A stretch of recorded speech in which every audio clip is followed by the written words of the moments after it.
오늘은 남은 자의 사명과 축복에 관해서 말씀을 나누기 원합니다. 에릭 프롬은 미국의 정신분석학자이며 사회심리학자입니다. 그는 인간은 희망을 품고 사는 존재라고 말했습니다. 인간은 희망을 품고 또 희망을 먹고 사는 존재라는 말입니다. 희망은 내일에 대한 기대를 갖게 하고 또 희망은 내일을 향해서 나아가게 하고 희망은 우리를 앞으로 달려가게 하고 희망은 우리를 절망 가운데서 일어서도록 하기 때문에 그렇습니다. 또한 실존주의자 철학자인 키에르 케고르는 오래전에 죽음에 이르는 병이라는 책을 썼습니다. 그 책에서 진정한 죽음은 육체적인 죽음이 아니라 영원한 생명의 상실이다. 영원한 생명이 상실됐을 때 그것을 죽음이라 철학적으로 설명을 했습니다. 그러면서 절망이라는 것은 자기의 상실이며 하나님과의 관계 상실이다 이렇게 표현을 했던 것입니다. 자기가 상실되었을 때는 절망할 수밖에 없고 하나님과의 관계에서 상실됐을 때 사람은 절망하고 낙심하고 실망하게 된다라는 말입니다. 우리가 현실의 어려움 속에서 절망에 이르는 이유는 여러분과 저는 하나님을 바라보지 않기 때문에 그렇다라는 말입니다. 오늘 본문을 통해서 참 유다 백성들이 결국 하나님의 심판을 받게 되고 더 이상 소망과 희망이 없을 때 하나님께서 남은 자를 통해서 어떤 소망을 주었는가, 그 소망을 통해서 다시 회복되는 것처럼 혹시 여러분과 저에게 이런 소망이 보이지 않을 때 남은 자에게 하나님께서 주신 그 축복을 여러분의 삶의 현장 속에서 누릴 수 있기를 바라고 다시 일어나서 소망 가운데 살아갈 수 있기를 바랍니다. 첫째, 하나님은 유다의 심판을 약속하셨습니다. 우리 16절 말씀 다시 한번 같이 읽겠습니다. 시작. 여호와의 말씀이니라 보라 내가 많은 어부를 불러다가 그들을 낫게 하며 그 후에 많은 포수를 불러다가 그들을 모든 산과 모든 언덕과 바위 틈에서 사냥하게 하리니. 오늘 성경을 비유로 했는데 유다 백성 이스라엘을 심판하시는데 많은 어부와 많은 포수를 이제 비유해서 말씀하고 있습니다. 하나님께서 유다를 심판하시는데 산과 언덕과 바위 틈에 숨을지라도 이제 포수를 불러다가 산과 언덕과 바위 틈까지 사냥하게 해서 한 사람도 남겨두지 않고 심판하겠다는 무서운 말씀이기도 합니다. 왜 이런 심판을 할 수밖에 없었을까요? 사랑했던 선민이었던 유대인들을 왜 하나님이 이렇게 심판하고자 했을까요? 그 이유는 17절에 이는 내 눈이 그들의 행위를 살펴보므로 그들이 내 얼굴 앞에서 숨기지 못하며 그들의 죄악이 내 목전에서 숨겨지지 못함이라. 하나님의 눈이 그들의 행위를 살펴보고 있다는 거예요. 여러분과 저는 사람에게 속일 수도 있고 거짓말할 수도 있지만은 하나님 앞에는 우리는 속일 수가 없습니다. 왜냐하면 우리 하나님은 그들의 행위를 살피시기 때문에, 그들의 마음까지도 살피시기 때문에, 그들의 욕심까지도 살피시기 때문에 하나님 앞에는 거짓말할 수가 없다라는 말입니다. 그럼에도 불구하고 유다 백성들은 끝까지 하나님께 회개하지 않냐고, 또한 우상 숭배를 포기하지 않는 저들의 죄악을 하나님께서 낱낱이 민낯을 드러내게 하면서 심판을 약속하셨던 것입니다. 에레미야 선지자는 비유를 통해서 유다의 임박한 심판들의 원인을 열거하고 있습니다. 그 이유는 유다 백성들이 우상을 숭배하고 또한 하나님의 언약에 대해서 불순종하고 또한 하나님께서 그 성을 무너뜨리겠다고 했을 때 이곳에 하나님의 언약궤가 있는데 하나님께서 무너뜨릴까? 절대 그런 일은 없다. 하나님께서 농담하시는 거야. 이렇게 생각을 했던 것입니다. 그래서 에레미야, 오늘은 에레미야를 집중적으로 남은 자에 대해서 말씀을 드리기 원하는데, 특별히 에레미야서에는 46장부터 51장까지 유다 나라의 고통과 아픔을 주었던 9개 국가들에서 심판을 선포하고 있습니다. 그러니까 하나님께서 이스라엘과 유다 이 나라를 심판하기 전에 먼저 이스라엘에게 고통과 아픔을 주고 상처를 준 이웃 나라를 심판하시겠다고 말씀을 했던 것입니다. 사진에 보시면은 에레미야 46장에 보면은 하나님께서 애굽에 대해서 이제 남쪽에 있죠. 애굽에 대해서 하나님께서 심판을 말씀하셨고, 47장에 보면 블레셋, 이스라엘이 애굽으로 내려올려다 보면 반드시 그 바닷가를 빠른 길을 지나게 되는데 그 블레셋이 항상 이스라엘 백성들을 못 살게 굴었거든요. 블레셋에 대해서 심판을 말씀했고, 또 에레미야 48장에서는 모압, 49장에서는 암몬, 에돔, 다메셋, 게달과 하솔, 에람에 대해서 심판을 약속하셨고요. 그 다음에 50장과 51장에서는 그 북쪽으로 향하면은 누구냐면은 바벨론, 누구요? 바벨론을 심판할 것을 약속을 했습니다. 그 바벨론을 하나님께서 심판하신 후에 그 다음에 누구를 심판한지 아세요? 그 다음에 유다를 심판하시겠다는 거예요. 이스라엘 나라, 저 적은 나라에 그 주에 얼마나 적군들이 많은지 아시겠죠? 어떻게 저기서 살아남을 수 있을까요? 어떻게 저런 적은 나라에서 그 주에 있는 나라를 지배할 수 있었을까요? 그곳에는 누가 함께 하셨기 때문에? 하나님이 함께 하셨기 때문에. 그렇지 않고는 해답을 얻을 수가 없는 거예요. 그래서 그 후에 하나님께서 유다에 대한 이스라엘은 이미 망했고 그 밑에 남쪽에 유다에 대해서 하나님께서 예루살렘을 함락하고 이스라엘 백성들을 이제 바벨론의 포로가 되겠다고 하나님께서 그 예언을 하신 것입니다. 이웃 이방 나라들은 유다 백성들을 침략하며 못살게 굴어서 하나님이 심판하시는 거고요. 그리고 유다 예루살렘은 그들이 우상 숭배하고 신접한 자를 찾아가고 아세라 목상을 성전에 세웠기 때문에 하나님께서 바벨론의 포로가 되게 했던 것입니다. 이 유다 백성들이 우상 숭배했다라는 그 내용은 열왕기하 21장 5절에서 7절에 구체적으로 잘 나와 있는데요. 또 여호와의 성전 두 마당에, 하나님의 성전 두 마당에 하늘의 1월 성신을 위해서 제단을 쌓았다고 했습니다. 해의 신과 달의 신을 숭배하기 위해서 하나님의 성전 그 두 마당에 제단을 쌓았어요. 누가? 유다 백성들이. 그리고 자기의 아들을 불 가운데로 지나게 하며, 자기 아들을 불 가운데 지나게 했다는 것은 새 번역에서는 자기 아들들을 불살라 바치는 일을 했다는 거예요. 자식들을 돌아가면서 바치는, 제물을 드리는. 분명히 구약 성경에는 하나님께서 사람을 제물로 바치지 말라고 명했음에도 불구하고 어려운 일이 있고 힘들 일이 있으면 아들을 바쳐서 비가 내려오지 않으면 자식을 바쳐서 불 가운데 태우는 그런 일을 했습니다. 점치며 사수를 행하며 신접한 자와 박수를 신접하며. 신접한 자 아시죠? 누가 신접한 자를 찾아갔어요? 사울 왕이 신접한 자를 찾아갔잖아요. 그래서 죽은 영이 나타나가지고 그 서로 대화를 나눈 것이 신접한 자거든요. 하나님께서 이 신접한 자를 이제 찾아다닌 사울을 하나님께서 심판한 것을 우리는 기억하고 있습니다. 그리고 더 중요한 것은 자기가 만든 아로색인 아세라 목산을 성전에 세웠더라. 하나님 법궤에 있는 그곳에 아세라 목상을 성전에 세웠다. 이렇게 성경은 말씀하고 있어요. 그러니 하나님께서 저들을 심판하지 않을 수가 없는 거예요. 만약에 유다 백성을 심판하지 않는다는 것은 하나님께서 유다 백성을 사랑하지 않는다는 것과 같은 거예요.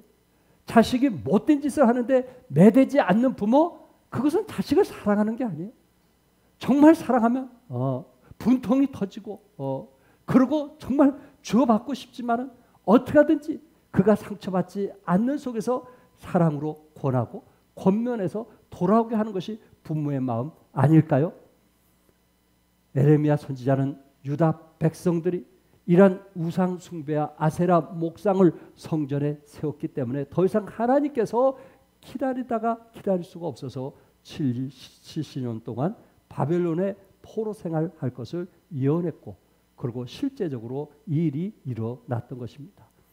저희들은 이 구약 성경을 쭉 배우면서 2주 전인가에 스바냐서를 배웠습니다. 이미 스바냐서를 오후에 같이 공부하면서도 거기에서 이웃 나라를 하나님께서 심판할 것을 낱낱이 기록한 것을 여러분과 함께 나누게 되었습니다. 예루살렘이 멸망한 것은 그냥 된 것이 아닙니다. 저들은 하나님보다 세상을 사랑했고 우상 숭배를 했기 때문에 하나님께서 저들을 이제 심판하신 것입니다. 그러니 더 이상 이스라엘 백성, 유다 백성들은 희망이 없잖아요. 나라를 다 잃게 되고 성벽이 무너지게 되고 하나님의 그 언약궤가 그곳에 떠나게 되었으니 무슨 희망과 소망이 있겠어요? 저들에게는 아무 소망이 없어요. 또 70년 동안 바벨론의 포로 생활을 한다니 무슨 희망이 있겠느냐 하는 것입니다. 그런데 이런 유다 백성들에게 하나님께서 남은 자를 두었다는 거예요. 구루터기를 두었다라는 말입니다. 하나님께서 저들을 심판하시지만 하나님은 유다 백성들에게 그래도 끝까지 저들에게 소망을 갖도록 해 주었습니다. 프루드 프랑스를 6연패한 랜스 암스트롱은 이미 여러분에게 잘 알려져 있습니다. 이 암스트롱은 고환의 암이 걸렸는데 남성들은 1%에 해당되는 아주 드문 일인데 고환에 암이 걸려가지고 정말 죽음을 기다리다가 이가 용기를 내서 이제 그 자전거 선수가 됐다는 실화의 이야기입니다. 그는 자전거 그 이상의 이야기라는 자서전에서 이렇게 말하고 있습니다. 내게 1%의 희망만 주어줘도 나는 그 희망을 위해서 달린다라고 했습니다. 그래서 이분을 대상으로 그 챔피언 프로그램이란 영화가 나와 있습니다. 단 1%의 희망을 가지고 그 희망을 향해 달리면 승리의 월계관을 쓸 수 있다라는 말입니다. 그 1%의 희망을 가지고 그 희망을 향해 달리게 됐을 때 생명에 이어파는 암도 정복할 수 있고 그리고 어떤 죽음도 자기 자신은 이길 수가 있더라 하는 말입니다. 그래서 그는 어떤 상황 속에서도 또한 그는 이 고환암이라는 암의 선고를 받았음에도 불구하고 희망을 잃지 않는 것은 1%의 희망이 있기 때문이라고 표현을 했습니다. 사랑하는 성도 여러분, 우리에게 어려움이 있고 힘든 부분이 있지만은 우리에게는 1%에도 희망이 있다면 하나님을 바라보고 승리하시기 바랍니다. 하나님은 우리에게 남은 자를 반드시 허락해 주시는 분입니다. 아무리 좌절하고 낙심하고 미래가 보이지 않는다 할지라도 하나님은 여러분과 저에게 항상 소망을 주시는 분이라는 말씀입니다. 두 번째, 하나님은 남은 자들에게 사명을 주었습니다. 에레미야서를 통해서 우리에게 남은 자에게 다른 점이 뭐냐? 그것은 사명을 주었다라는 말입니다. 다시 말해서 예루살렘 성벽이 무너지고 성전이 파괴된 그것을 회복시키는 그 일을 사명자에게 맡겼다라는 말입니다. 그래서 14절부터 15절에 보니까 여호와의 말씀이라 그러나 보라 날이 이르리니 다시는 이스라엘 자손을 애굽의 땅에서 인도하여 내신 여호와께서 살아계심을 두고 맹세하지 아니하고 이스라엘 자손을 북방 땅과 그 쫓겨났던 모든 나라에서 인도하여 내신 여호와께서 살아계심을 두고 맹세하리라. 애굽 땅에서 인도해 내신 여호와께서 살아계심을 두고 뭐 하지 않냐고? 맹세하지 않냐고. 북방 땅과 그 쫓겨났던 모든 나라에서 인도하여 내신 여호와께서 살아계심을 두고 맹세하리라. 우리 하나님은 애굽 땅에서 인도하여 내신 살아계신 하나님으로 맹세하지 아니하고 북방 땅과 그 쫓겨났던 모든 나라에서 인도하여 내신 살아계신 하나님의 이름으로 맹세하겠다. 다시 말해서 더 이상 출애굽의 하나님이 아니신 바벨론의 하나님으로서 살아계신 하나님으로서 맹세하시겠다는 거예요. 아, 이 말씀이 중요한 거거든요. 우리가 때로 어렵고 힘들 때 출애굽하신 하나님, 홍해바다를 건너게 하신 하나님, 요단강을 건너게 하신 하나님, 40년 동안 광야에서 먹이셨던 하나님, 그런 살아계신 하나님으로서 하나님께서 말씀하시는 것이 아니고 지금 여러분과 저의 삶의 현장 속에서 하나님께서 정말 회복시켜주는 하나님으로 말씀하시겠다는 거예요. 그러니까 구약의 하나님으로 더 이상 얘기하지 말고 부활하신 하나님께서 지금 우리에게 나타나신 하나님으로 우리가 말씀하자 말이에요. 능력 많으신 하나님으로 우리가 말씀하자 말이에요. 기적의 하나님으로 말씀하자 말이에요. 믿음의 하나님으로 말씀하자 말이에요. 하나님께서 바벨론에서 이스라엘 백성들을 이제 다시 해방시켜 주는데 더 이상 출애굽의 하나님이 아닌 누구요? 바벨론의 하나님으로 얘기하자 말이에요. 아멘. 누구의 하나님? 바벨론의 하나님. 옛날 얘기하지 말자 말이에요. 더 이상. 목사님 그거 얘기하지 않아도 다 알아요. 그런데 실제적인 삶의 현장 속에서 믿음이 없는 거예요. 믿지 못하는 거예요. 하나님을 의지하지 못하는 거예요. 부활하신 하나님을 믿지 못하는 거예요. 능력 많으신 하나님, 역사하신 하나님, 인도하신 하나님을 믿지 못하는 거예요. 그런 사람과 어떻게 영적인 대화가 되겠어요? 지금 이스라엘 백성들에게 두고 말하는 거예요. 더 이상 출애굽 하나님, 살아계신 하나님으로 말하지 말라. 나는 바벨론 하나님으로서 살아계신 하나님으로서 너에게 나타내서 말하노라. 우와. 여기에 남은 자라는 단어는 성경을 흐르는 광맥이 바로 남은 자의 존재입니다. 성경에 흐르는 광맥. 좀 더 쉽게 말씀드린다면 하나님의 구속사적인 역사를 이루기 위해서 하나님께서 남은 자를 두었다는 거예요. 그러니까 그 사명을 하나님께서 주셨고 그 사명을 감당하기를 원하시는 거예요. 남은 자라는 것은 환난 가운데 살아남은 자, 목적을 위해 숨겨두신 사명자, 회복을 위해 보호된 자, 하나님께서 어떤 회복을 위해서 하나님께서 끝까지 보호하는 사람이 남은 자라는 거예요. 노아 시기에도 남은 자가 있었고요. 롯 때에도 남은 자가 있었고요. 엘리야 때도 남은 자가 몇 명이었어요? 7,000명이었어요. 남은 자에게 하나님께서 이스라엘 백성들을 때로쳐들 죄 때문에 징벌하시고 징계하시고 심판하시지만은 하나님은 그 약속을 이루기 위해서 그 이스라엘 백성 중에 불씨와 같은 남은 자를 허락해 주셔서 그를 통해서 마지막 구세주가 오시게 하고 또한 그 구세주를 통해서 우리에게 약속한 것이 이루어지게 하겠다는 말씀입니다. 사랑하는 성도 여러분, 남은 자가 있다는 것은 유다가 회복할 수 있다는 거예요? 회복할 수 없다는 거예요? 유다가 회복할 수 있다는 거예요. 하나님께서 우리에게 희망과 소망을 주었던 것입니다. 여기에 남은 자들을 좀 더 구체적으로 말씀을 드린다면은 BC 722년경에 북이스라엘, 북쪽을 이스라엘 했어요. 그래서 북이스라엘이 아수르에게 망할 때 살아남은 자입니다. 그리고 BC 586년 바벨론의 느부갓네살 왕의 침략을 받고 포로로 끌려가지 않고 예루살렘에 남은 자, 두 지파 반인가요? 네. 그 유다 지파의 남은 자. 저들이 70년 동안 포로가 되었지만은 그 포로에서 남은 자를 다시 예루살렘으로 보내서 하나님께서 성전을 회복하고 성벽을 짓고 그리고 저들이 산 예배를 드리도록 하셨던 것입니다. 그런데 성경엔 정확한 숫자가 나왔어요. 포로 기간 70년을 견디고 수르바벨과 함께 예루살렘으로 귀환하여 성전을 재건한 살아남은 자가 49,897명이라는 거예요. 그러니까 바벨론은 이보다 몇 배가 더 많은 유대 백성들이 있었지만은 그들은 바벨론에서 이미 몸이 젖어 있는 거예요. 그들이 향수에 젖어 있는 거예요.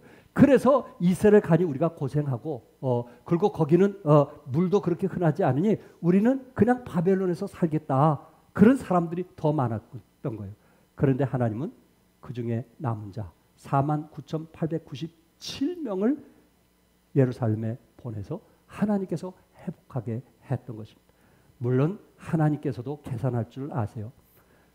거의 5만 명보다 10만 명이 가면 더 좋겠죠. 아니 20만 명이 가면 더 좋겠죠. 100만 명이 가면 더 좋겠죠. 하나님은 다 계산할 줄 알아요. 그럼에도 불구하고 하나님께서 예루살렘으로 가고자 하는 남은 자 49,897명 그들을 예루살렘에 보내서 회복하게 했던 것입니다. 에스더 시대의 하만의 관계로 이스라엘 백성들이 다 죽을 뻔한 거 아시죠? 그래서 에스더가 뭐하면 뭐하리라? 죽으면 죽으리라는 금식 기도해가지고 이것이 그 전화회복이 되어서 이스라엘 유대 백성들이 살아났게 된데 그 남은 숫자가 6만 8천여 명이었다. 이렇게 말씀하고 있습니다. 수룹바벨과 함께 예루살렘으로 귀환한 명단이 에스라 2장과 느헤미야 7장에 상세하게 나옵니다. 이처럼 하나님께서 남은 자의 이름을 정확하게 기록하셨던 것처럼 여러분과 저도 마지막까지 남은 자가 되어서 우리의 생명책이 하늘나라에 기록된 것을 믿고 천국에서 주님과 함께 천국 잔치를 함께 누릴 수 있는 여러분과 제가 될 수 있기를 바랍니다. 우리는 이 땅에 살지만 하늘의 시민권이 있음을 믿으시기 바랍니다. 남은 자들이란 말이에요. 우리는 남은 자들이란 말이에요. 나는 이 땅에 살 자가 아니고 하늘에 남은 자들이란 말이에요. 그렇다면 어떻게 우리가 삶을 살 것인가? 이제는 출애굽이 아닌 출바벨론으로서 삶을 사는, 출애굽이 아닌 출바벨론으로서 삶을 사는 여러분과 제가 될 수 있기를 바랍니다. 에스라 6장을 기록할 때 세계를 정복했던 바벨론을 무너뜨리는 페르시아 왕, 그 당시 다리오 왕 때에 있었던 일입니다. 하나님께서 바사왕 다리오의 마음을 진동시켜가지고 성전 건축에 필요한 모든 재료를 풍성하게 주도록 했습니다. 여러분이 아신 대로 이스라엘 백성들이 70년 동안 포로 생활했으니 돈이 있었겠어요? 없겠어요? 돈이 없어요. 우리나라도 36년 동안 우리 조상들이, 우리 부모님들이 일본 압제당하면서 가진 거 모두 다 뺏긴 거 아시죠? 모든 거 다 뺏겼잖아요. 뭐 하나 집을 질 수 있는 그런 상황이 아니잖아요. 있으면 다 뺏어가니까. 이스라엘 백성을 70년 동안 포로 생활했으니 가진 게 뭐가 있겠어요? 근데 하나님께서 그런 자에게 사명을 주었다 안 줬다? 사명을 주었다 안 줬다? 그런 자에게, 남은 자에게 사명을 주신 거예요. 이스라엘을 회복하도록 사명을 주신 거예요. 아니 하나님의 성전을 회복하는데 돈이 있어야죠. 재물 바치는데 돈이 있어야죠. 하나님의 성벽을 막아서 외부로부터 침략하지 않도록 하는데 다 돈 아니에요? 어떻게 사명을 감당할 수 있겠어요? 돈이 있어야지. 우리는 그렇게 말할 수 있어요. 근데 하나님은 사명을 주시면 거기에 돈이 따라오게 하시는 거예요. 돈도 누가 책임져 주시는 거예요? 하나님이 책임져 주시는 거예요. 하나님이 책임져 주시는 거예요. 그래서 그 페르시아의 그 독하고 악한 다리오 왕의 마음을 움직여서 에스라 6장 1절에 이에 다리오 왕이 초소를 내려 문서 창고 곧 바벨론의 보물을 쌓아둔 보물 정각에 조사하게 하여, 그게 조사가 끝난 후에 에스라 6장 5절에 다 같이 읽겠어요. 시작. 또 느부갓네살이 예루살렘 성전에서 탈취하여 바벨론으로 옮겼던 하나님의 성전 금, 은 그릇들을 돌려보내어 예루살렘 성전에서 가져다가 하나님의 성전 안 각기 제자리에 둘지니라 할더라. 아멘. 하나님께서 왕의 마음을 움직여 가지고 성전에 필요한 모든 것을 다시 돌려보내도록 했던 것입니다. 또한 에스라 6장 9절에서 10절에 또 그들이 필요로 하는 것 곧 하늘의 하나님께 드린 번제의 수송아지와 수양과 어린 양과 또 밀과 소금과 포도주와 기름을 예루살렘 제사장의 요구대로 어김없이 날마다 주어 그들이 하늘의 하나님께 향기로운 제물을 드려 왕과 왕자들의 생명을 위하여 기도하게 하라. 제물까지 모두 다 가져가서 제물을 드리라고 말씀했던 거예요. 이거는 기적 아닌가요? 이건 우리의 생각을 뛰어넘는 거 아닌가요? 이게 믿음 아닐까요? 하나님의 살아계심을 뭐하는? 믿는 믿음 아닐까요? 하나님의 살아계신 걸 믿으시면 아멘 하세요. 그게 믿음 아닐까요?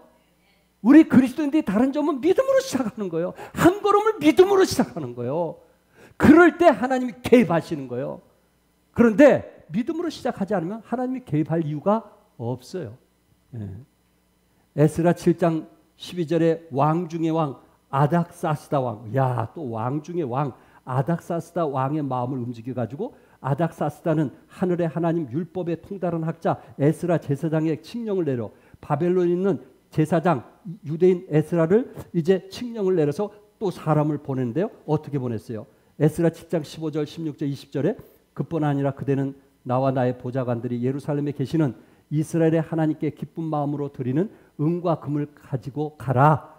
또한 바벨로니아의 모든 지방에서 그대가 얻을 은과 금도 가지고 가고 백성과 제사장들이 예루살렘에 있는 하나님의 성전에 바치는 자원 예물도 가지고 가라. 그 밖에 그대가 섬기는 하나님의 성전에서 써야 할 것이 더 있으면 국고에서 공급받도록 하라.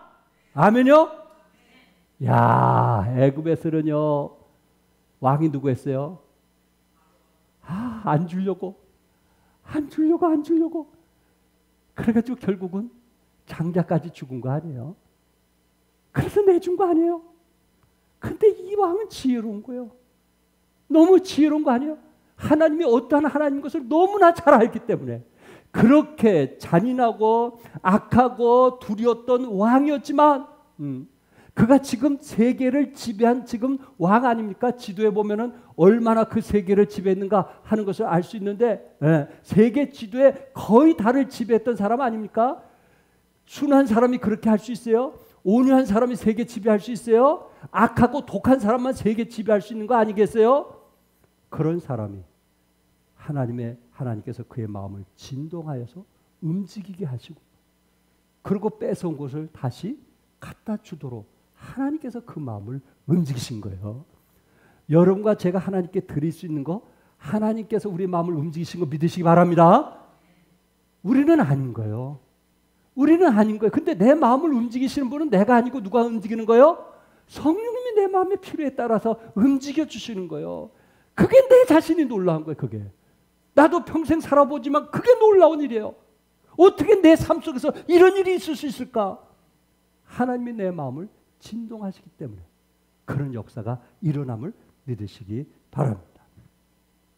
남은 자들에게 주어진 사명은 하나님의 성전에서 예배와 제물을 드릴 수 있도록 성전의 기물을 갖추는 것입니다. 그러나 이 일은 5만여 명이 되는 그들에게는 할 수가 없어요. 다들 가난한 사람, 가진 것이 없는 사람, 그리고 좀 가진 그 바벨론에서 좀 살만하다 하는 유대인들은 아예 예루살렘에 오지도 않아요. 오히려 거기서 안주하고 사는 거예요. 그러나 남은 자들은 가진 것 없지만 하나님께서 그들에게 사명을 주었고 그들이 믿음으로 하려고 했을 때 하나님께서 또한 그때마다 필요를 채우신 하나님을 믿으시기 바랍니다. 끝으로 세 번째, 하나님은 남은 자들에게 축복을 주셨습니다. 첫째는 19절부터 21절까지 한 세 가지가 있는데 그 중에 한 가지만 말씀드리고 그리고 마지막은 제일 중요한 거 말씀드리려고 합니다. 그 19절에 보니까 우리 다 같이 한번 읽겠어요. 이 에레미야 선지자가 고백하는 건데 다 같이 읽겠어요. 시작. 여호와 나의 힘, 나의 요새, 환난의 피난처시요 민족들이 땅끝에서 주께 이르러 말하기를 우리 조상들의 계승한 바는 허망하고 거짓되고 무익한 것뿐이라.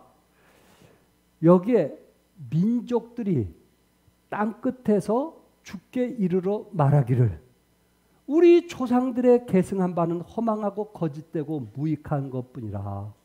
저는 적어도 내 후손들에게는 이런 소리를 들어서는 안 되겠다. 내가 어떤 그 복음을 계승할 때 살아계신 하나님, 능력 많으신 하나님을 계승해야지, 세상 신 우상을 계승해서 허망하고 거짓되고 무익한 거, 그것은 내 부모님들이 과거에 불교로서 우상 숭배했던 그것으로 나에게서 끝나야지. 또 내 대에 우리 자손들이 알고 보니까 우리 부모가 허망하고 거짓되고 무익한 것을 계승하겠다, 이런 소리는 내가 듣지 않아야 되지 않겠느냐. 에레미야가 고백한 것처럼 우리 하나님은 나의 힘이요, 나의 요새요, 나의 환난 날의 피난처 되시는 그런 하나님을 내 후손에게 계승해야 되지 않겠느냐 하는 것입니다. 우리의 부모의 우상을 자손들에게 주는 그런 내가 아닌 살아계신 하나님, 능력 많으신 하나님이 우리 후손들에게 계승할 수 있도록 도와주는 것, 그것이 여러분과 제가 해야 될 일이 아닙니까? 두 번째는 물된 동상 같은 축복을 허락해 주시겠다고 했는데, 요 말씀에서 조금 떠나서 에레미야의 31장 12절 말씀입니다. 너무 중요하기 때문에 같이 읽겠어요. 다 같이 시작. 그들이 와서 시온의 높은 곳에서 찬송하며 여호와의 복 곧 곡식과 새 포도주와 기름과 어린 양의 떼와 소의 떼를 얻고 크게 기뻐하리라. 그 심령은 물된 동생 같겠고 다시는 근심이 없으리로다 할지어다. 아멘. 물된 동상 같게 하신 분은 누구였어요? 하나님이 하신 거 믿으시죠?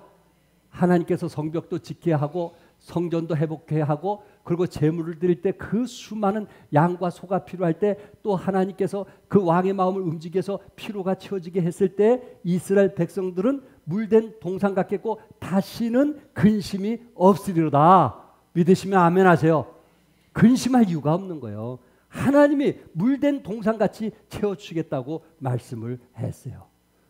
우리 주위에 보면은 물된 동산 교회라는 그런 교회들이 있습니다. 그만큼 좀 더 풍성한 교회가 되어보자 하는 것입니다. 하나님께서 어떻게 물된 동산같이 축복을 해 주었을까요? 다른 건 다 잊어버려도 이 물된 동산은 잊어버리지 않기를 바랍니다. 누구에게 주는 축복이에요? 누구에게? 남은 자에게 주시는 축복이에요. 여러분과 제가 마지막까지 믿음을 지키고 남은 자가 되었을 때 하나님께서 이 물된 동산에 축복을 주시는 거예요. 첫째로 31장 10절에 보면은 이스라엘을 흩으신 자가 그를 모으시고 목자가 그 양떼에게 행한 같이 그를 지키시리라. 하나님께서 흩어진 백성들을 다시 뭐 하시고요? 모으시고 지켜주시겠다고 약속했어요. 남은 자를 통해서 흩어진 자를 모으시고 그리고 지켜주신다는 약속입니다. 두 번째는 11절에 여호와께서 야곱을 구원하시되 그들보다 강한 자의 손에서 뭐 하셨으니? 속량하셨다. 강한 자에서 뭐 하셨으니? 속량하셨다.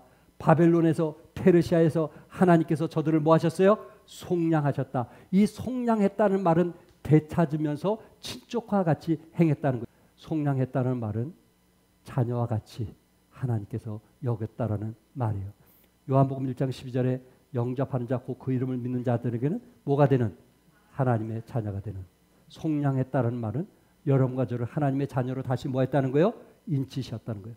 그러니까 하나님은 일시적으로 회개하기 위해서 버리시기도 했지만은 하나님은 남은 자들을 통해서 다시 저들을 속량하시고 그리고 하나님을 아바 아버지라 부르게 했고 또한 그들의 기도를 하나님은 응답해 주신다는 거예요. 그러다 보니까 12절에 그들이 와서 시온의 높은 곳에서 뭐 했다 그랬어요? 찬송하며.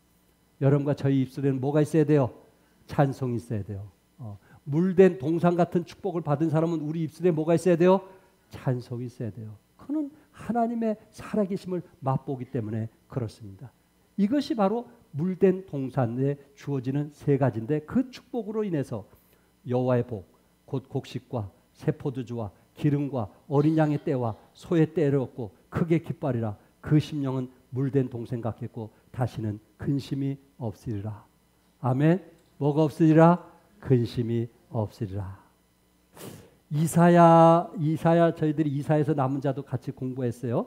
그래서 지난주 이사야를 통해서 우리가 남은 자가 해야 될 일이 뭔가, 남은 자가 해야 될 일이 뭔가 하는 것을 말씀을 배웠는데 이사야 28장 5절과 6절에서 남은 자에게 어떤 축복을 주시는가 그것만 읽고 마치려고 합니다. 우리 28장 5절과 6절에 우리 다 같이 한번 읽겠어요. 다 같이 시작. 그날에 만군의 여호와께서 자기 백성의 남은 자에게 영원한 면류관이 되시며 아름다운 화관이 되실 것이라. 아멘. 우리 하나님께서 남은 자를 통해서 일하심을 통해서 우리 하나님이 영원한 면류관이 되시고 아름다운 화관이 되실 것이다. 여러분들을 통해서 하나님이 영광을 받게 될 것이다. 아멘. 이 말은 자녀들이 잘 되면 누가 영광을 받는 거예요? 부모들이 영광 받는 거예요. 그래서 우리 부모들이 자식이 잘 되면은 입이 찢어지면서 자랑을 할 수밖에 없어요. 왜? 그것이 결국은 부모의 영광이거든요. 내가 자식을 어떻게 키웠던 우리 자식이 형통해지고 잘 되니까 그것이 나는 어디든지 가서 자랑할 거예요. 우리 자녀는 이렇습니다. 저렇습니다. 그거 아주 기쁘고 즐거운 거예요. 시간 가는 줄 모르는 거예요. 부모의 잘 되는 것이 부모의 형통에 자녀의 형통이 부모의 면류관이 되는 거예요. 믿으시면 아멘 하세요.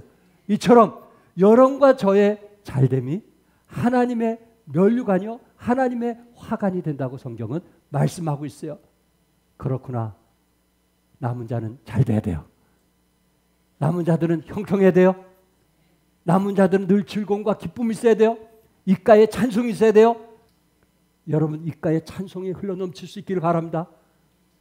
그 찬양이 나약하고 실망하고 연약한 자들에게 소망을 주게 될 것이고 마음을 뒤흔들게 될 것이고 우리와 같은 정말 같은 믿음의 발걸음을 가지고 주님을 향하여 달려나가리라고 믿습니다. 기도하겠습니다.